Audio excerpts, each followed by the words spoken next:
Right. We're back in action. All right, yeah. So it's streaming to my Twitter and YouTube now. So Oh, that's good. Okay. yeah, it's working.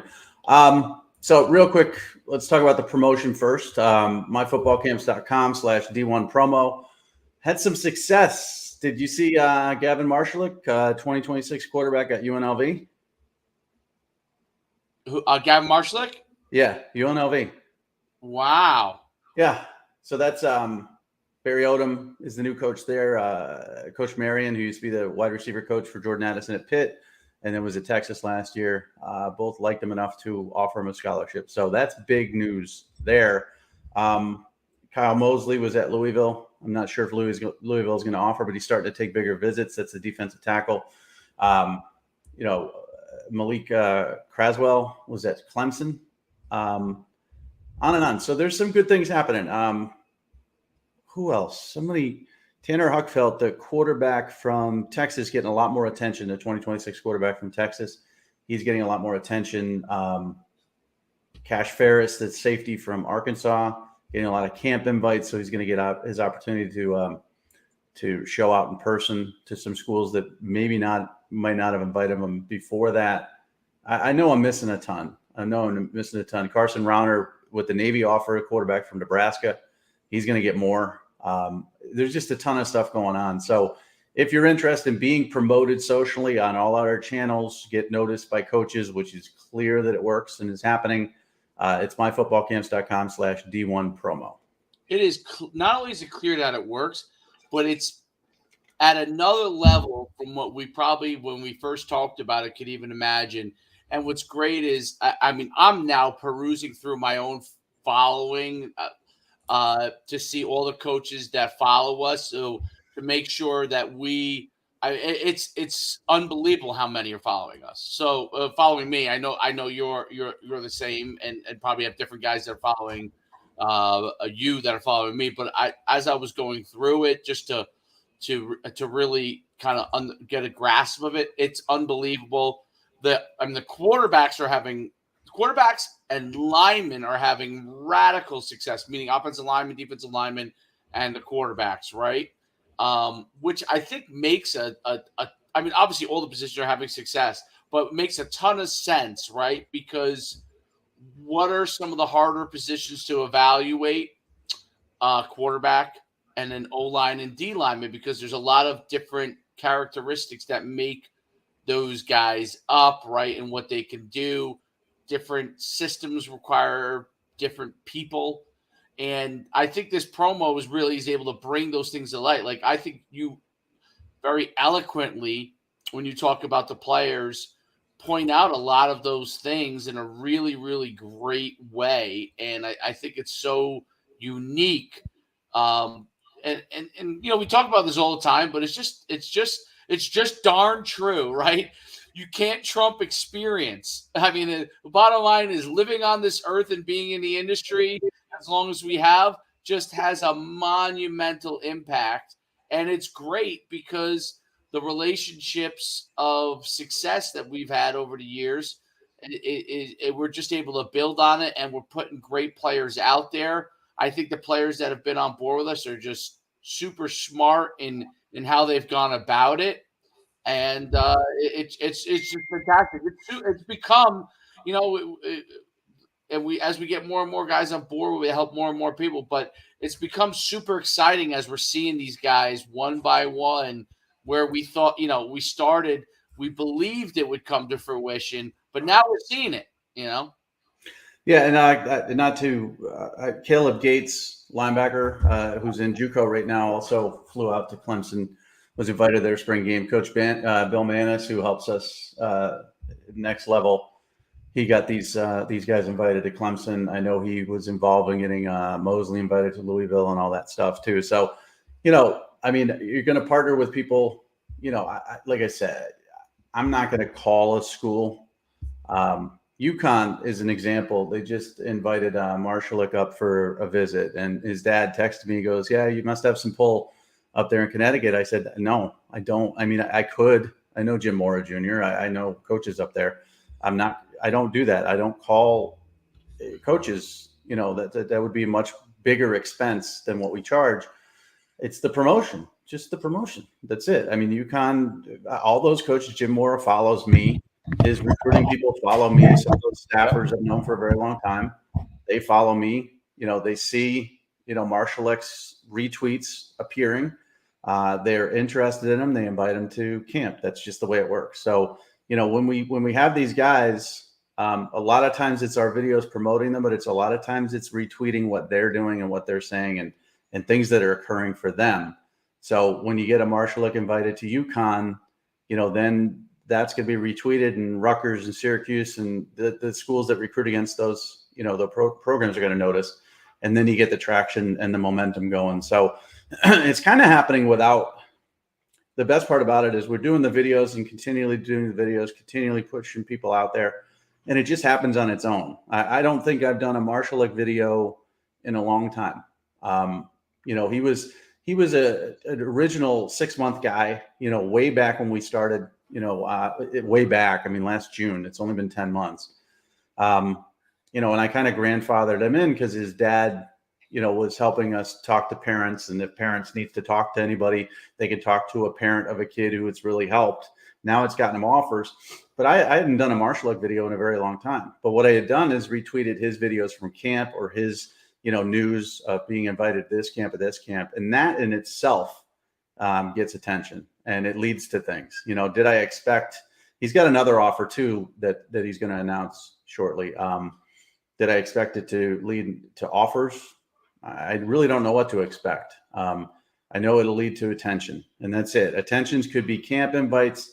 It could be offers. It could be anything. It could be schools swinging by your school in the spring, and you weren't expecting them to. So, with the program itself, you're going to get more attention. And with that attention, some are going to like you, some aren't going to like you. That's just life, but at least you're not in a vacuum anymore. So we also have the transfer one too, which I haven't forgotten. I mean, that was my idea.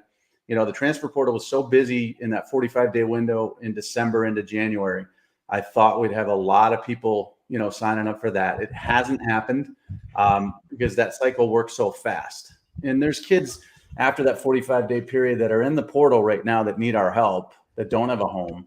The portal just opened Saturday. It's 15 days. So it's April 15th to the end of April 30th. Right. There's going to be a bunch of kids jumping in there. We're following it at Farrell Portal. My guy, Mark, who we call Portal Jesus. He's on every one of them.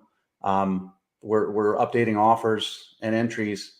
But if you want special promotion, for the portal, and we've had a few kids that have gotten scholarship offers from it. I think it's myfootballcamps.com/transfer. And I'm telling you, that's going to be something. It's going to be something. Now we've moved to the yearly membership. We've moved to the 6-month membership. We don't do one-timers anymore. We don't do 3-timers. We don't do 6-timers. It's just a year or 6 months. With the portal, it's still $300, which is the cheapest of all, for promotion. So if you're in the portal and you don't have a home, or you're looking for a home, or you need attention, that's part of it too. There's no doubt. And you can see that below, myfootballcamps.com/D1-transfer, which is the opportunity to go to that. So if you're in a trip, then, and that's happening now, like you said, it's a tight window from a transfer standpoint. You can't, I don't know. It's confusing to me that why the transfer guys wait on, then they're stuck out in the wind. It's like, dude, you get this done quick, and then you're going to have the opportunity that you need to be able to play at a new place. If you wait, and you also need to disclose. I want to bring this up too. If you are a transfer guy, we need to know as much as we can about your when we do the promo on your video and stuff. We could use a little bit of background information. You know what I mean? As well as to like why, what is your reasoning for transferring, just so we can do that video in the right way. Because I think that's helpful, because if we just, some of these guys did not have a ton of film, but were top players in high school, but we don't know why you're transferring or what happened. You're just kind of in the dark. We need to know a little bit of that. That helps us. make it better. Yeah, and coaches are going to find that out anyway. So, I mean, if you do sign up for it and we put Right. you out there and there's something, whether it's an off-field incident or an injury or whatever it is, they're going to find out. They don't offer scholarships without their due diligence. So if you do tell us that up front, it's certainly going to be helpful. It's helpful. To us. If you don't, it's okay, but they're going to find out. We've had a few transfer kids, that haven't got the attention that they thought they were going to get. And I know it's not the promotion issue. I know there's something else, and that's okay. It's hard. I mean, it's hard out there. You get recruited as a high school kid, you get offers, you get injured or something happens where you're homesick or you're getting some off-field issue or academic issues or whatever, and then all of a sudden nobody wants you anymore. And you go from that high school experience of, constant attention to crickets, you get impatient, you get scared, it's all about persistence. Every bit of this is about persistence. I just talked to Carson Rauner's dad, last week through text and, would it be beneficial to continue? Yeah, because it's a marathon, not a sprint. And, this is the thing with quarterbacks, especially 2024 quarterbacks. And Tanner Huckfeld, I mentioned earlier, is a 2025 and Marshall looks at 2026. So, but if you're a 2024 quarterback like Rauner and you see all these quarterbacks committing, and this is the quarterback domino, and it happens all the time around the spring of that, that particular entering their senior year, you get nervous. You're like, oh my gosh, this team took this kid and this team took this kid. And now we're down to the middling power fives taking kids. And then that's going to trickle to the group of five. But I will tell you this, the group of fives usually wait longer, some of them, and the FCS wait forever because they don't want to waste their time. There's no point taking a commitment for an FCS quarterback if he's going to get that offer in July after going to camp. The big schools, the Alabamas, the Notre Dames, the Clemsons, the USCs, Texas, they're not for us anyways. They're not going to offer our kids for the most part. I mean, we could get a Kyle Mosley, who gets West Virginia, and he could end up getting Louisville, and he could blossom into a 15 offer Power 5 kid. That happens. But for the most part, most of our kids need the attention, and that doesn't mean Alabama is going to come calling. So it's persistence, consistency. Just keep doing it. I'm telling you, there's frustration at all levels. You get frustrated. Marshall X dad was worried and frustrated. Now he's on cloud nine. Now, again, things change. UNLV offers. That doesn't mean you're QB1 on their board for 2026. Doesn't mean you could commit this second. But what it means is you got enough attention that you can build a relationship with those coaches now and see if that's where you want to go and see if they want you as their guy. And before, you would never have this option. So, there's anxiety and patience. It just takes continual effort, and it doesn't stop when you get one offer because that offer may not be committable. You keep pushing through and you keep with the program and you will end up having success. But, there's no magic elixir to this. And I've been having a lot of kids ask me, what about this company? What about this company? They want me to do this, and this. I'll be honest with you. If I've heard of them, I'll tell you. If I've heard of them and they're a ripoff, I'll tell you. If I've heard of them and they're okay, I'll tell you. If I haven't heard of them, I'll tell you. That part of the advice portion is included as well in the membership. So I think it's pretty cheap. It's still a convincing effort, because people think we're just going to take their money and run. But the testimonials are starting to run in even for more and more now. With all these exciting new, offers and visits and all this stuff for kids. So it'll bear fruit. It'll work itself out as far as the questions of whether this works or not. I think we're still maybe another 6 months to a year away from that. But eventually it's going to be like, okay, what is this? It's going to go from that to, oh, this is that. We got to do that. Yeah. I mean, listen, we just ran our All Northeast camp. And I had about 4 or 5 parents. So this is interesting because we do these videos every week, unless I screw up like last week. But we do these videos every week. We talk about it. Obviously we talk some college football. We talk, we'll talk about a couple things today. But we talk about this stuff each week. And we ran the all Northeast camp. We had a ton of really good talent. It was, I thought, pretty similar to the Winterfest, as far as there was some really good talent. We had a ton of really good QBs at this too. But what I thought was interesting is about a handful of parents came up and was asking me. They don't yet understand the wording on it, like the promo, but they were asking me essentially about the promo, right? I gave out my number, like, hey, after camp, shoot me a text, or I'll go look your number up on, obviously in the registration, just give you a call, and I'll follow up with you about it. So I realized that because that was the first camp I think I had run, because I've been doing all the 7-on-7 stuff with the club. I think it's the first camp I had run myself since Winterfest. So it was interesting because Winterfest, I think we were more talking to people about it after, when they were talking to us, but actually had people come up to me before the camp started, that were kids that were legitimate recruits who were, for whatever reason, like, they're not getting recruited, but they were getting recruited, maybe not in the level that we thought they should be. You know what I mean? And they were very good in the camp too. So it was very interesting, and we had some kids from farther away places for that exact reason, from a recruiting standpoint too. So that's what I think is also interesting. So they kind of want to get in front of me or you, so they want to know, are we worthy of being, a promo kid? So I thought that was interesting. You would have found that. Well, you would just walk back and forth and then waited for me to talk. Yeah, I wouldn't have talked to a person. No. Right. I would have just avoided everybody like I do. But yeah, that's interesting though.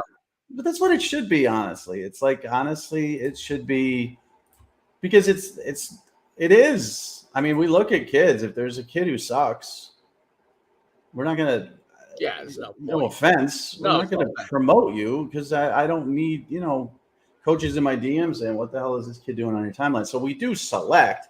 But again, it's different from the ranking system, where I used to have to compare Trevor Lawrence to Justin Fields, and, Nick Pitt, like come up with like differences between them as to why is one in the country and number two in the country. I look on the films that the kids and the parents send me, and I see if there's something there, whether it's, and I just think of, I think of getting college paid for. I think of it's partial scholarship D2.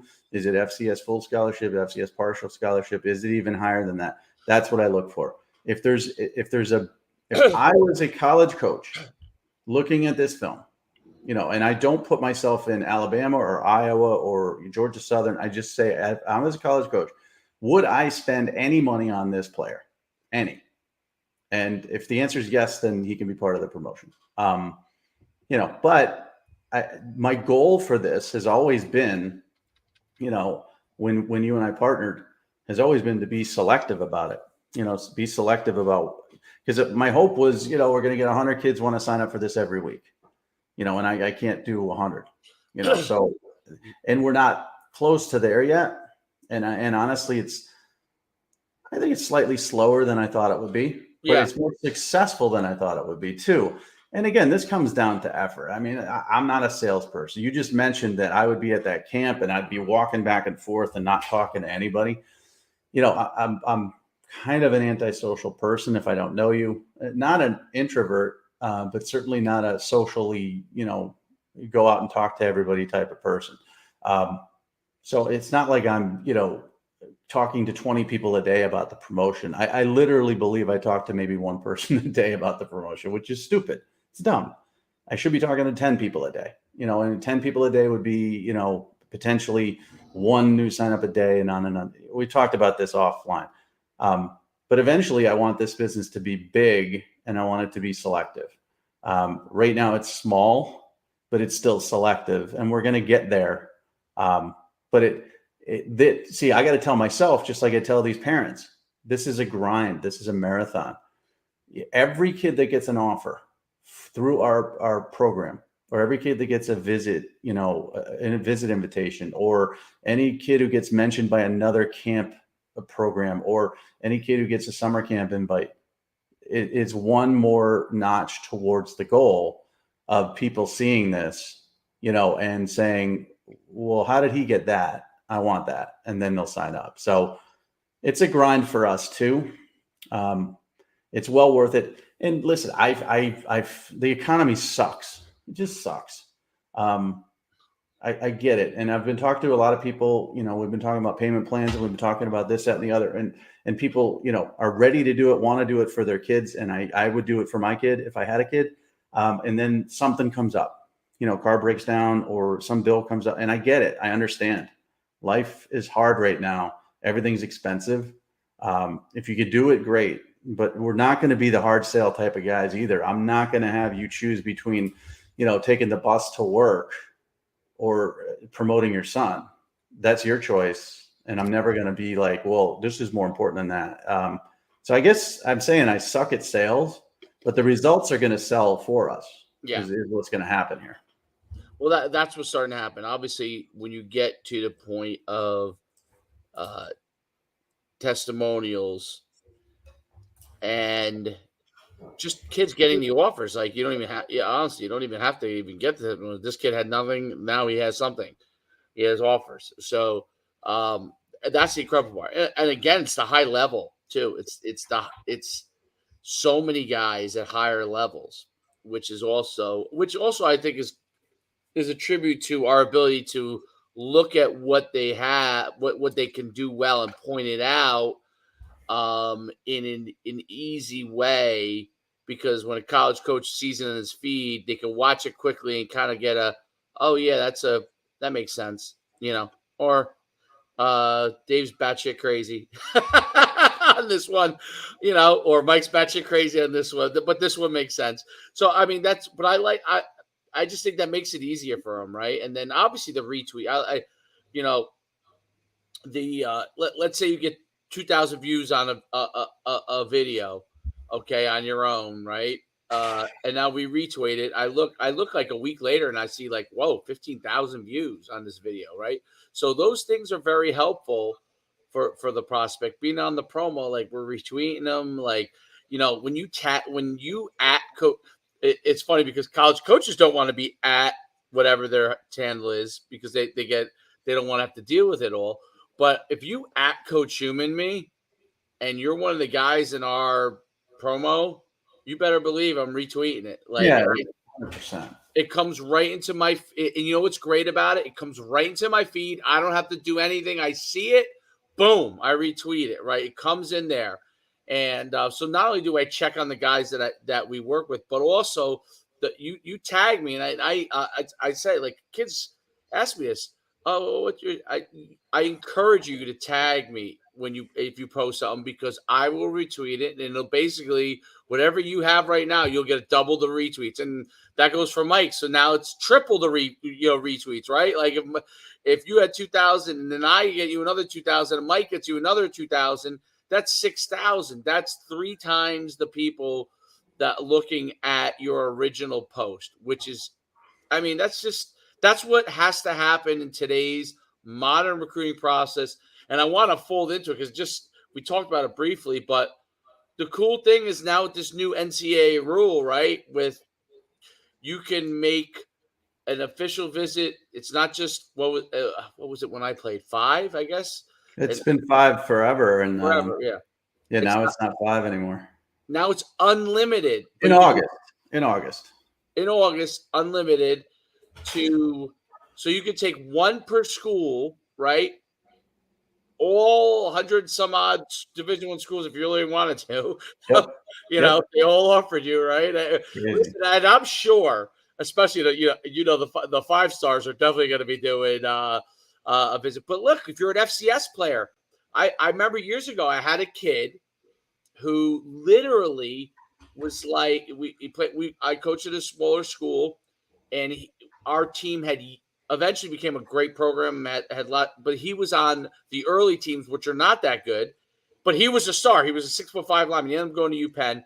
He literally had so many FCS offers but he didn't know what to do. Like he did not like he visited Penn, he visited I can't remember like one other Ivy League school. Then he visited like I don't know like New Hampshire or Maine, you know. But literally, he probably should if he was able to go on 10 places because FCS you don't know as much about those schools, right? Everybody knows the bigger school.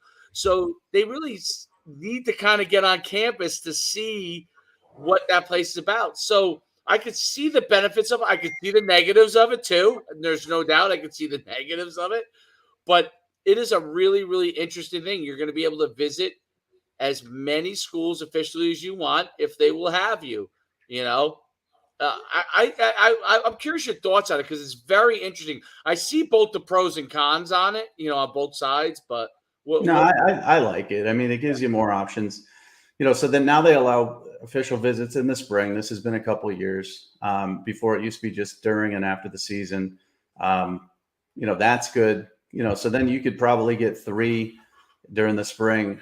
And then, during your season, it's hard because some teams have Saturday games, as far as high school teams. And, your coach doesn't want you to go out to a Friday game after you played a Friday night football game and going out to an official visit or whatever. But then after that, I think less visits have been taken officials since the early signing period has occurred overall. And I think colleges can certainly afford it. So now it's a situation where if you're a kid with 50 offers and you want to take 8, take 8. And I'm not saying take all 8. You don't need to. Most kids don't need 5, honestly. But I think it's good, just because it gives you as many options as you need. And if you're really meticulous about the process, in the old days, the what was his name, Willie Williams days or whatever, back in the early 2000s when official visits were crazy and kids were ordering 10 lobsters for dinner and setting off fire extinguishers in the hotel rooms that had hot tubs, and those days are gone as far as the official visits and the craziness of all that stuff. So now the kids take less advantage of official visits. They don't go on them as much to party. They go on them more as business trips. And I think that's important. And it's a good change the NCAA has made. The calendar has changed it a little bit too, as far as coaches having more evaluation opportunities, during the spring and heading into the football season. Everything is changing for the better for recruits and for coaches when it comes to evaluating kids. The issue, I think, is going to come down to the second level kids, the third level kids, the ones that we deal with the most. How long is a school going to stay in for their top 3 choices at defensive tackle? And number 4 is one of our guys, maybe. With the official visits, a kid could string you along a lot more because he's got the official visits. Like if he has to cut down to 5, his 6th team is out. They know they're not getting an official visit. They can move on. Now he could say, I got a top 8. I'm going to take officials to all 8 of them, string along that 6, 7, and 8 that have no chance. And it might hurt the kids, the secondary level kids, which means you have to be more patient. You have to be more determined. You have to stay the course even more and wait things out. You can commit early, no problem. But if you don't have a ton of options, don't get impatient. Don't lose your mind. If Kyle Mosley wants to go to West Virginia, go. But if he's holding out for an offer, for one of the other Power 5 schools, he can wait until the season, see who goes where, who commits where, and then see if an offer comes late. BJ Raji, you remember him from New Jersey? He got his offer in, I think, late January to BC. Went there, first rounder, great NFL career, millionaire now. Had to wait. And sometimes a lot of these NFL guys that you look at, Travis Kelce's of the world and stuff, they didn't have offers. They didn't have a lot of opportunity. They had to wait, and they ended up getting what they wanted out of it. And now also with the portal, if you don't get what you want, go to an FCS, go to a D2, do well, and then you can get to the Power 5 you want. But it's all about patience, all of it. Anybody who's impatient in this process, you're gonna hurt yourself anxiety-wise. You have to let it play out and wait. There's no doubt about it, and you have to approach it, I think, with a diligence in the process. Like you can't you have to take care of each step of the process in order to get yourself out there and be able to get people to recognize you. Because if you just try to skip over to this, I see this a lot in the 7-on-7, area where, because I call 7-on-7 the social media sport. I because it really is like, if you I don't know if you've ever seen, but like we streamed last year, one of the tournaments we ran, we streamed the games, right? And I went back and rewatched the actual games, some of the games, and it's like, for TV wise, it's boring as heck TV wise. But for social media, it's amazing because it's a one clip star thing. You know what I Right. mean? It's a Yeah. one clip. You'll play the whole game. Mostly average things happen, but there's one or two plays in a game that are phenomenal, right? And those are the ones that are clipped and shown. And the players that rely solely on that, it's I tell my own guys that that's a mistake. Like, go visit schools. You know, um, Obviously you want to be able, just from a skill standpoint, keep up your skills. That helps keep up your skills. And there are occasional situations where you put a clip out there that's so phenomenal that it does get you recognized. But you want to still do all of the process. You're not doing one in lieu of the other. And that's why I think our market, going back to our promo, it's so important. You can't do one in lieu of the other. You can't go to these things and sit in a vacuum and hope that someone finds your Twitter page, right? Like, you need help in that process, unless you already are, one of the premier guys, and then in that case, you don't need that. You don't need that. You don't need anybody, right? So, but outside of that, you really have to follow the steps in the process. And I see when people skip the steps or try to say, "Oh, this is what's going to get me there." And if it doesn't, then they're like, whoa. And that's what happens most of the time. It doesn't get you there. It's the rare instance that you jump so high on a ball that you catch, that someone happens to catch on video, that it works in your favor. Those are the rarities. The normal is to follow the process. Yeah. And if you to ask me, I have $1,000. Should I go to these 4 camps? And I know it's a tough answer for you because you run camps and stuff, but I have $1,000. I can go to 4 camps, $250 a pop, or I could do your promo. My flat answer to everybody who is do the promo. I can get you more attention in the promo than you can get at those 4 camps. And that's not saying camps are bad. Camps are good for competition. They're good for attention, all that stuff. But the promotion is for everybody. It's going to hit everybody. It's going to hit every coach. There's no coaches at camps. They're not allowed to be there. So barring summer camps, of course, summer camps I think are very valuable to go to college summer camps and stuff like that. Yep. But if you have the finances to do both, because camps are going to keep you sharp. Camps are going to gauge your level of competition versus other players of similar skill or higher skill to get you better, or lower skill to show you that you're ahead of them. And it's regional competition. It keeps you sharp when there's not actual helmet and pad football going on. And it's going to get you attention if you do really well there. And as you mentioned, if you do a viral 7-on-7 thing or whatever, you can get a lot of attention. And it's going to give you extra film too. Well, that's the thing that I like about it. Combined with our promo, I'm almost like, you know what? You go to a camp, dude. Send me it's good. I'll look. I did it with who did I just do it with recently? I took their camp stuff. It wasn't one of our camps, but once that come to our camps, I did Xander's. That was, I think, my first thing with Xander was, let me take this camp. This camp footage is really good. Like him breaking up passes and running. I'm like, I'll take this. So that part, utilize, and including summer college camps on this. Like, let us allow you to become. We're like your promotion recruiting coordinator, right? Like you got stuff. We'll take that stuff, and whether it's retweet, whether it's put a video together, to put that into a package that continues to get out there, which I think is really becomes very valuable. And you go to a Rutgers camp and you do great things, and you have some great clips. Rutgers didn't offer you. Great. It doesn't just sit there that you didn't do anything.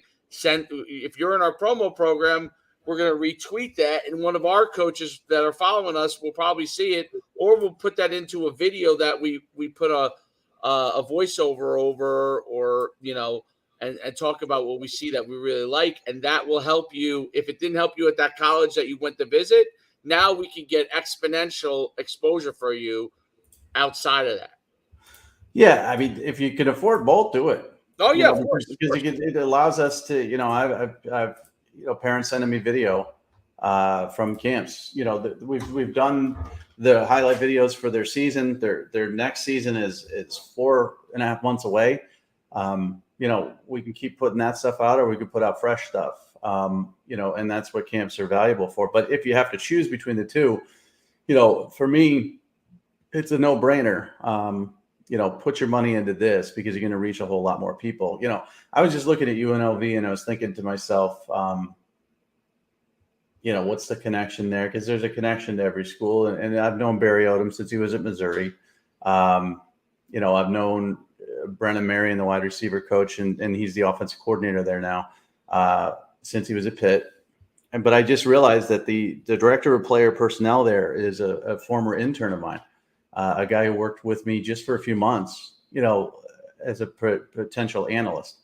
And he went from, MikeFarrellSports.com, which has happened a few times. We've had guys go into, paid writing gigs at one of the, big recruiting sites, or go off into college, to be, whether it's work in the video department or work in the, player personnel department or in the recruiting departments. We've had a lot of guys that have come through already, and we're only a year old. And so Mark, the guy who worked with us for a few months, is the director of player ops there. And I didn't just kind of put it together in my head. And I'm not saying that's why or anything. I just like when a kid gets an offer from a school, whether it's Marshall or UNLV or UConn or West Virginia or Louisville or whatever, I try to think, like, do I know somebody there? I always do. Are they paying attention to what we're putting out there? I assume they are, because most of these kids that we deal with have had nothing before as far as attention, and now they got it. So it's also, kind of who you know. I'd love to prop up a business where I charge $15,000 per client to get them a scholarship, make the phone calls, all that. But no one's going to pay $15,000, first of all. Secondly, it's a lot of pain in the butt work. It's a lot of me calling in favors. You call in a favor to any college, you got to return 6. That's how it is. And I don't want to call in any favors to anybody, because I'm done with that. I did that for 25 years. But, for $1,000 for you to be noticed, I mean, it's really a no-brainer. So we keep pounding that point home. Speaking of a kid who doesn't need any notice, Arch Manning, as expected, struggled in the spring game at Texas. He's not ready. I knew he wasn't ready. He's overrated. I know he's overrated. We'll see. He could end up being the number 1 pick in the NFL draft, because you don't bet against the Manning. I mean, Peyton was, and Eli was. So why wouldn't he? Now, again, he's not. He's the nephew, and he's Cooper's kid. He's not their kid, but he's going to be good, but he's certainly not ready now. But Sark names Quinn Ewers the starter. That's the stunner. Malik Murphy had a really good spring game. He was hurt most of last year. I don't know who the backup is. Arch is going to play. He's going to play in enough games to keep that red shirt alive. But Quinn Ewers being the starter there, no surprise. And I'm not going to say, I'm the only one who has Arch below number 2 in the country. Most people had him number 1 in the country overall. ESPN has him number 2 in the country overall. I barely have him in the top 100, and I have him number 8, I think, at quarterback itself. And I could look stupid, or I could look genius. And this isn't like a, pat myself on the back thing. I just know, coming from that competition, he's not ready. I know Sark had to come in and say this is a competition between Ewers and Manning. I thought he should have said Malik Murphy too, the kid who used to be a 5-star out of California. Right. I don't know why he didn't. If I'm Malik Murphy, I'd be pretty pissed about that. If I'm Malik Murphy, I'm jumping in the portal, because Ewers is the starter, and I know Manning's going to leapfrog me. But I'm not Malik Murphy, and I don't know his situation. But Ewers is the starter. It's never going to. You imagine you name Arch the starter in the spring, because that's what fans want, and he's not ready, and you risk your job as Sark, and then you send Ewers back to the portal again. He's immediately back in there. So this was no surprise whatsoever. What is a little bit more of a surprise is Carson Beck is the leading candidate to be the starter at Georgia over Brock Vandegrift, who was a 5-star out of high school. Carson Beck kind of wasn't very good out of high school. He had a 4-star ranking by most. I think we had him as a 4-star. I didn't agree with it at all. He wasn't that good. And he's really developed into a very efficient, good quarterback, doesn't turn it over. That's what Georgia needs. They want to play with strong defense. They want to run the ball, play power football, and get a guy who doesn't screw up. And I think that's what Carson Beck's going to be for them. Yeah, I think that was much a surprise. I what was, to me, from Texas standpoint, how Ewers has really worked on his overall image as well, which I think is interesting. Cutting the mullet and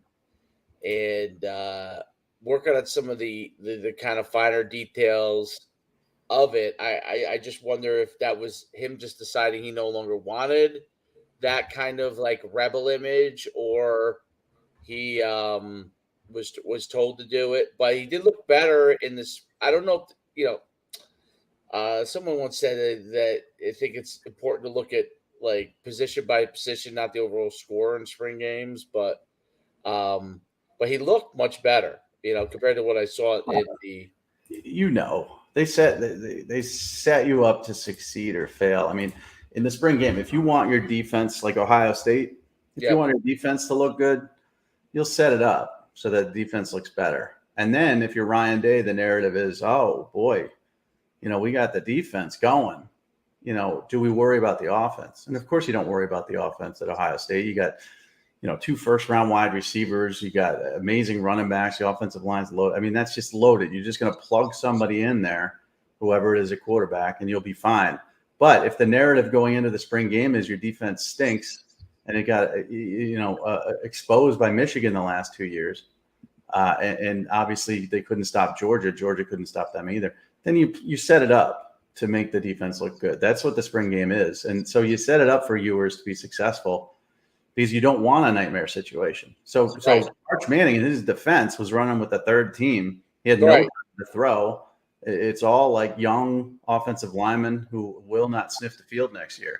And Ewers is back there, and he's got the number one, offense. He's got Xavier Worthy. Of course, you're going to make it so that he looks at it. Now, he could still suck, but you're going to set him up to be as successful as possible. And that's the way the narrative is played. Now, with the portal, it's even more important to play this properly. So Notre Dame is a good example. Tyler Buckner was the starter last year, got injured, knows the system really well. Even though Tommy Rees is gone, the offensive system is kind of still in place. Sam Hartman comes over from Wake Forest, doesn't know the system at all. The rumors out of Notre Dame are Sam Hartman struggling to pick it up. And Buckner looks sharper than ever. That's what they want people to think, because most of these are closed, if you remember, other than the actual spring games, which are just kind of BS, watered down play calling. That's what they want people to think. You want them to think that. And Sam Hartman, they know it. They're in the quarterback room and say, listen, Sam, we're going to say you're struggling a little bit, all right? Because we don't want, people to think that you're picking up this offense. And we don't want them to think you're overconfident. We're not going to say you're lost, but we're going to say this. It's just it's all scripted, but it's also the things you don't tell the quarterback. You don't tell Buckner that, listen, we went out and got Sam Hartman. He was the jewel of the transfer portal class. He didn't come here to sit. He's going to play. He's going to start. You don't tell Buckner that because he might jump in the portal. So spring football is kind of funny because it's kind of scripted and geared towards the narrative you want people to hear, but people buy into it 100% as fact, and not a lot of it's fact. Well, yeah, it was at the Rutgers spring practice, and it's like it's an easy thing to say. Like when you see the ones versus twos, the twos don't have a chance. You might have a two that's on the rise that makes plays, you know what I mean?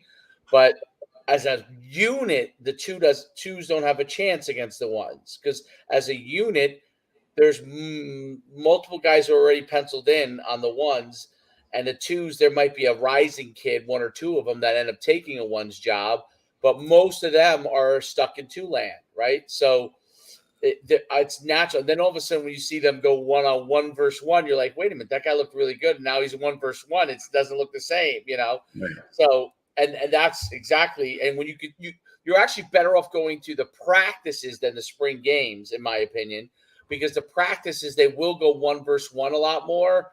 They will try to see who really is good versus just doing 1 versus 2, and the ones look great, and 2 versus 1 where the twos get beat up, and you might see the one guy that's obviously going to move up.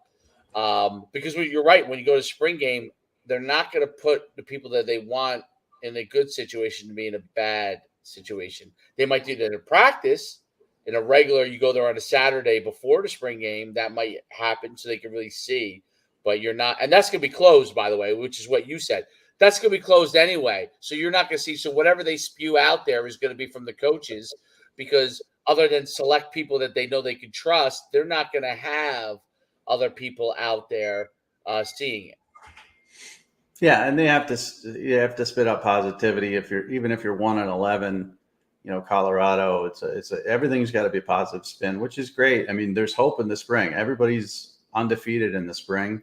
Everybody's looking forward to a great year and all that stuff too. But for me, the coach speak is always interesting because they have to do it. People also, Lane Kiffin got criticized greatly this past season for not coming out and recommitting to Ole Miss. And I'm as critical of him as ever, but I'm also that hypocritical idiot that says, I hate when coaches say I'm focused on this team when we all know they're leaving, Right.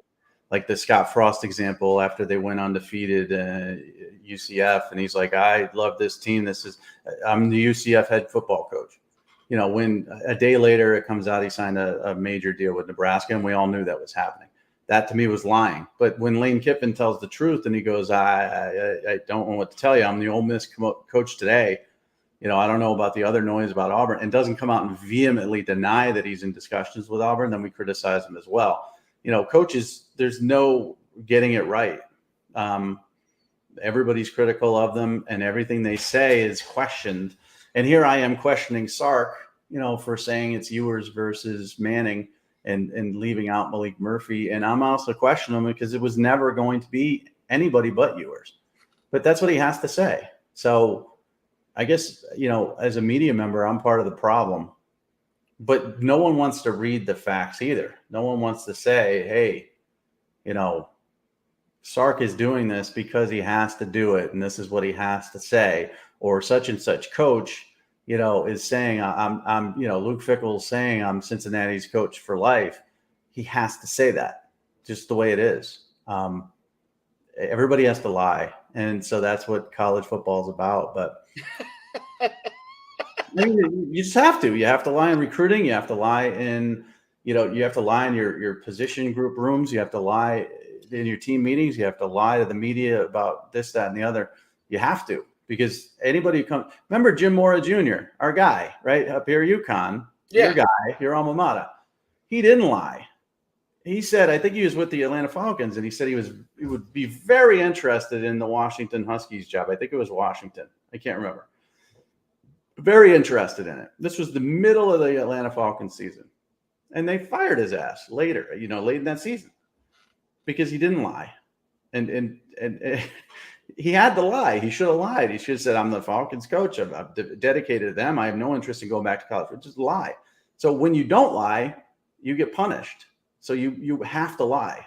And that's kind of what we're at in spring football. So how do you figure out what the lie is versus the not lie? You wait until the season, but it's not fun. I have people, I put up, something, the coaching debate, I did like, I forget which one it was. I did like 2 new coaches. Man, who were they? I think it was Purdue. No, it wasn't. I forget what it was. I did like 2 new coaches in a Power 5 conference. As I said, who's the better coach? One example I did was Deion Sanders versus Kenny Dillingham in the Pac-12. Who's the better coach? And the answer I get from snarky people is like, we'll find out in 4 years. Or how do we know now? Neither have coached a game. Well, that's not fun. I could write that and nobody's there. What you want is debate. You want discussion. You want this, that, and the other. Quinn Ewers looks awesome. This is his year, man. He cut his hair. He's going to have that #1 overall NFL draft, season. We're excited about it. Texas fans are excited about it. Blah, blah, blah. That's what you have to have. So we could all wait and see. We could say Ewers, who cares what he did in the spring? We got to see what happens during the season. That's not fun. Could Ewers have a decent career, but nothing world beating, still go #1 just because of his potential? Oh yeah, yeah. I mean, Matt Stafford had a decent career. Not that he was bad in any way, shape, or form. Yeah. Jamarcus Russell going back. Yeah, arm talent changes. Jeff George changes everything. Will Levis being considered a first-round pick and being possibly one of the top 4 picks in the draft, he hasn't been good at Kentucky. He's just not been good at all.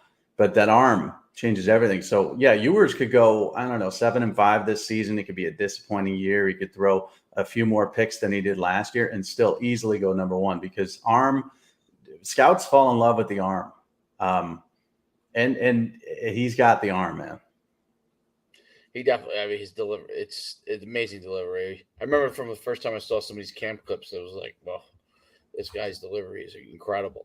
It's funny. You were talking about how coaches have to lie in the, you remember the 80s and this. I was just talking to one of the guys that works with me, and you met him at the event, Derek, and he was, we were talking about Jamel Holloway. Remember Jamel Holloway? And and then after him, Charles Thompson. Jamel Holloway is the greatest option quarterback in my opinion, triple option quarterback of all time. And Charles Thompson could have replaced. He only had 1 year. Could have replaced him as that, but he was crazy he was all into all kinds of drugs and his son is at Nebraska, Casey Thompson. Okay, but he was unbelievable. So they were both unbelievable. And if Charles Thompson didn't have some of the issues, he would have been probably just as good as Jamel Holloway was. Actually, you could argue he might have been faster.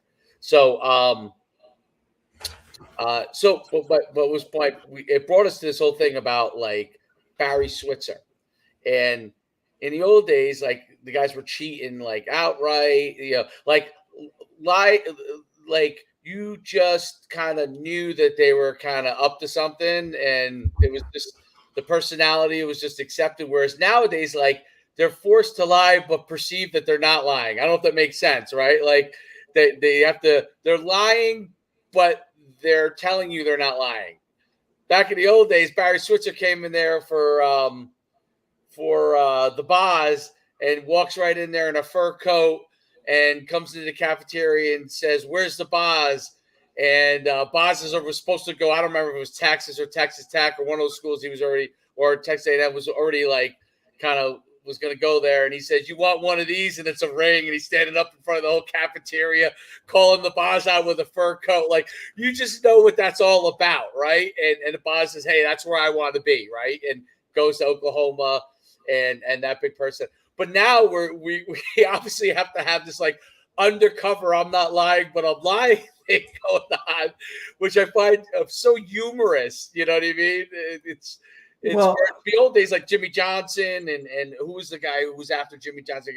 They were all just, hey, this is what we are. This is what we are. And, we're going to give Boz $50K to come to Oklahoma, and we're going to fly him in there. And that's how it is. Yeah. The things that have changed, I think people back then, there was obviously a suspicion of cheating, and, now with social media, it depends on what lie is being told and how many people are willing to believe it. So if you get a coach saying, something, and he's got, a huge fan base and they're all over it and believing it, they kind of outshout the people who are saying that dude's cheating. He's cheating. We know he's cheating. And now with NIL, it doesn't matter. Cheating's gone. Right. You can break any rule you want now. But even before NIL, it was social media has kind of changed that a little bit, where there's enough people to buy the lies that can outshout the people that don't buy the lies. But it also becomes frustrating. I remember, Minka Fitzpatrick from New Jersey. He committed to Alabama. He was looking at Florida State. He almost flipped to Florida State at the last minute. He took a visit there and all that. He decided to sign with Alabama. And when he decided to sign, everybody, quote tweeting me or commenting on it, whatever, was doing the money bag sign or the cash sign or that he was bought. And that's just an example of how it kind of sucks, because knowing that kid, knowing his family, they'd never in a million years be on the take ever. Right. But they get lumped in with all the other garbage, of anybody who goes to Alabama at that time when Nick Saban was winning national championships every year and winning every recruiting title every year. They have to put up with the cash thing now. And so now with NIL, if a kid commits to Georgia, it's always cash, NIL this, NIL that, or whatever. And it really kind of lessens the integrity of the players themselves. So coaches have to lie, and it depends on the lie being told. Everybody but Oklahoma fans knew Barry Switzer was kind of a snake.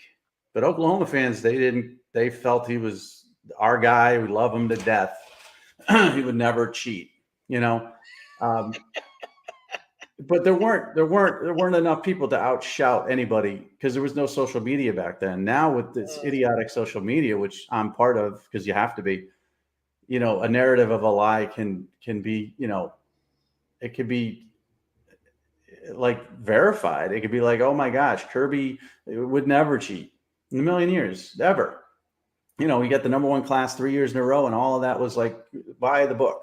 And Georgia fans, there's such a strong base of Georgia fans that are willing to, abide by that and push that narrative out there, that the number of fans for Florida and Tennessee and those that call him a cheater, not enough of those people are really invested in it enough to outshout the Georgia fans. So it's kind of like who's the loudest on social media. But it does kind of suck. I mean, Bear Alexander is a 5-star kid from Texas, committed to Georgia, just entered the transfer portal, was one of the bigger surprises of the first couple of days of the transfer portal.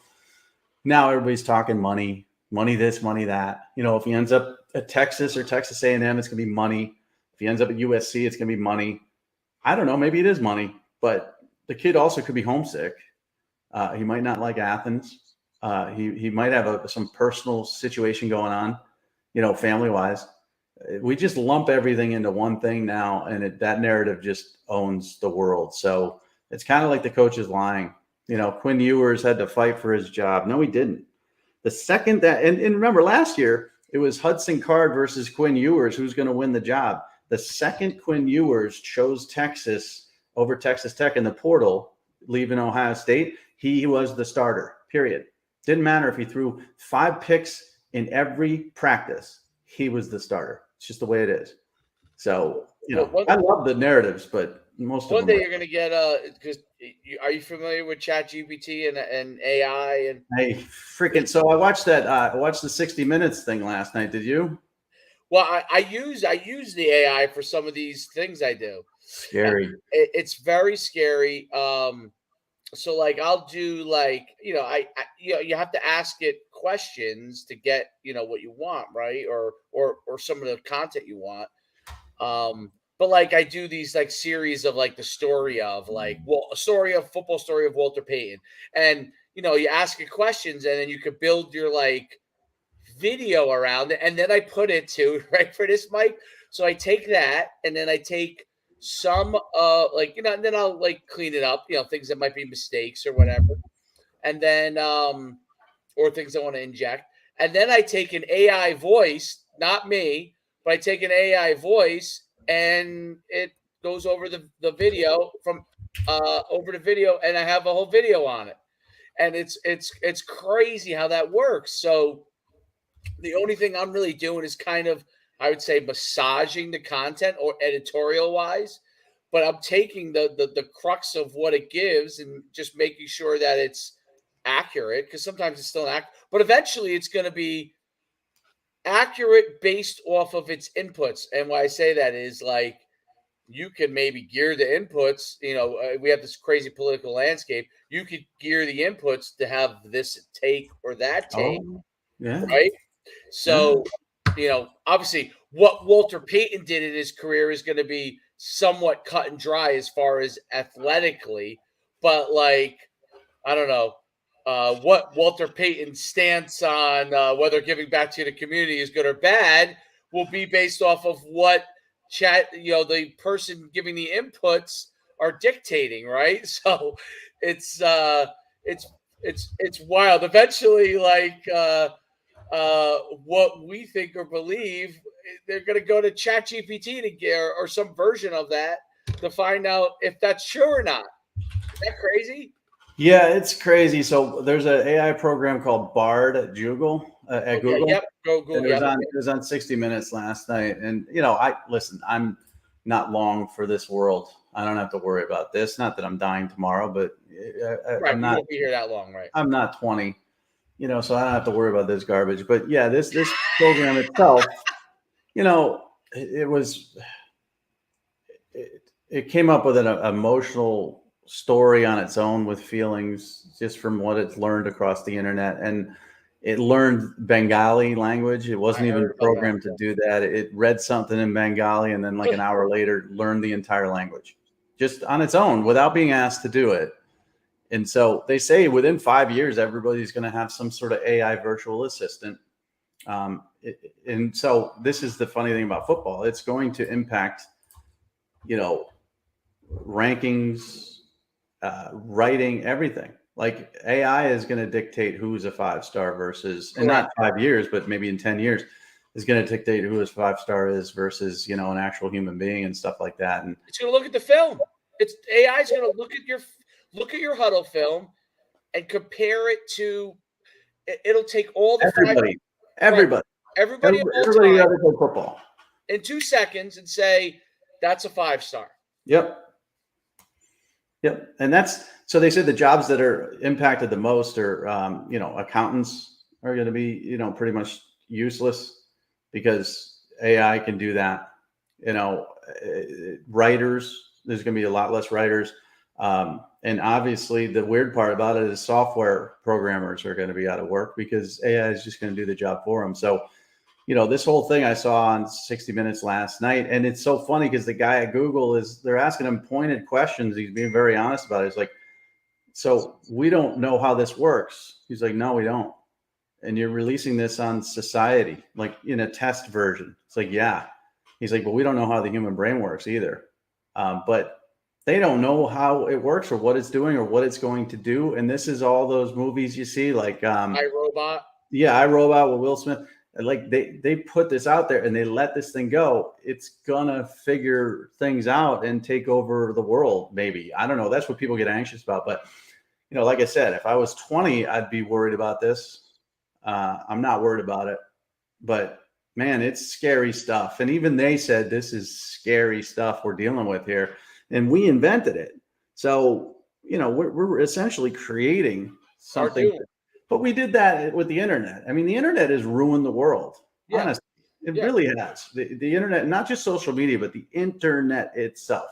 When I grew up in the 80s, and I was born in 1970, we didn't have nearly the problems we had. You didn't have mass shootings. You didn't have all this child abduction. Remember, kids were on a freaking milk carton missing. Right. And it was very rare for that to occur. And you could walk to school 2 miles in 3rd grade without a care. And then after the internet and all these creeps online and all this other stuff, now kids have to be picked up at their home by the bus. And you can never tell a kid, yeah, go over Jimmy's. I know it's 2 blocks away. Walk. No, you got to drop them off. Like, you got to drop them off. You got to watch him go ring the doorbell. You got to watch him ring the doorbell. Yeah, it's because of the internet. Like when my kid goes to like his friend's house a few blocks down, like my natural instinct is when I was a kid is just like, go over there, ring the doorbell. But then he's like, I said, yeah, all right, I'll stand out there, make sure, But like literally when he goes in, I can't see him around the corner, he doesn't come back in like 30 seconds or 45 seconds, like I'm like, oh God, something must be wrong. You know what I mean? Like, because the world has changed because of the internet in this capacity that I don't know. I can't say they created predators, but maybe it did create. I don't know what happened. I know exactly what happened. This is my theory. Is like you had a creep predator who had no way of communicating with another creep predator. They might have been a street away, they might have been a block away, or a town away. No idea how to communicate with that other creep predator, or a different country or different state. You get the internet, the creeps get to talk to each other. That makes it more acceptable because, oh my God, I'm not the only creep. This creep does it too. Let's talk about creep stuff. Let's figure out creep. And then more creeps find those creeps.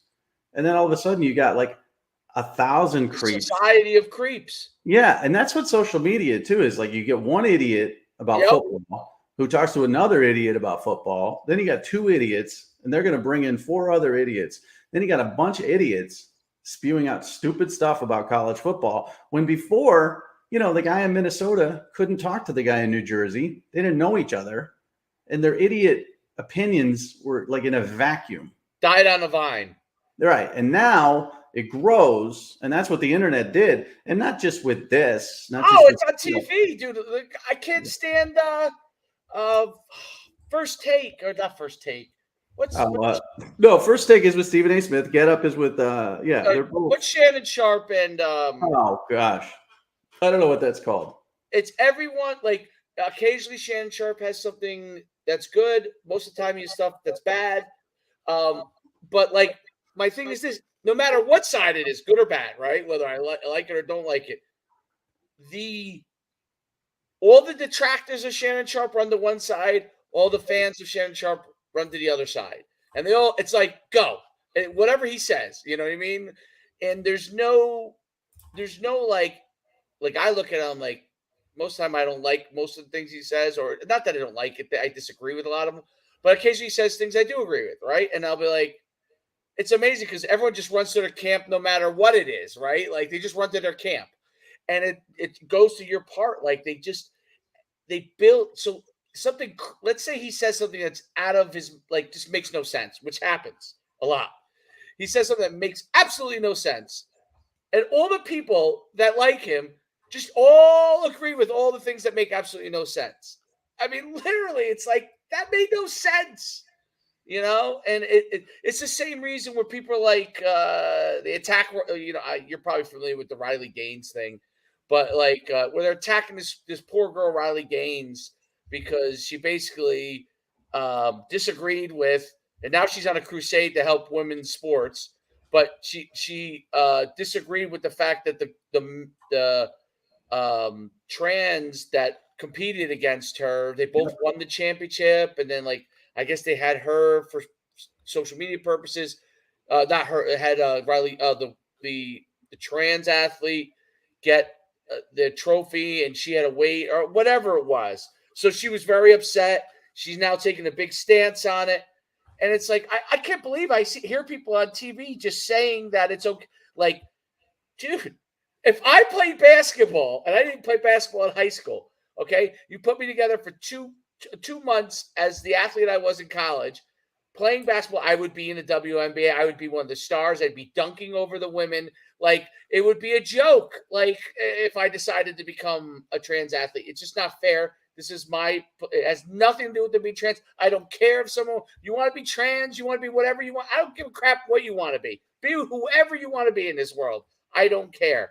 But I don't think if I had a daughter, I would be very upset if a former man is now competing against my daughter. I would have a huge problem with that. Yeah. An enormous problem. And I would fight it to the end. Now, I don't have a daughter. I have a son. Okay, so it's a different situation. But I would be so bothered by it. The fact that people attack her for being bothered by it is crazy. Like, and my thing is like, hey, listen, you want to let Bruce Jenner in his prime decide to be a woman, which he's now is. He's now Caitlyn Jenner. He said it himself. If Caitlyn Jenner decided when he was the world record holder in He's my glaring example. He was the greatest decathlete at the time of all time as a man. And now he all of a sudden decided, I can't compete with them anymore. It's 10 years later. You know what? He decided when he was 40, and then he decided to all of a sudden become a heptathlete. He would have been the greatest. He would have made Jackie Joyner Kersey look like nothing, So to me, it's like, it's just craziness. And the fact that all these idiots can get into a room and just say, yes, this is what it should be. It's like, no, that does not make it acceptable just because you wanted to do this. Like, I would never, I would just never let my daughter, I would say that there's a trans athlete. Listen, let them have their own competition. I have no problem with that at all.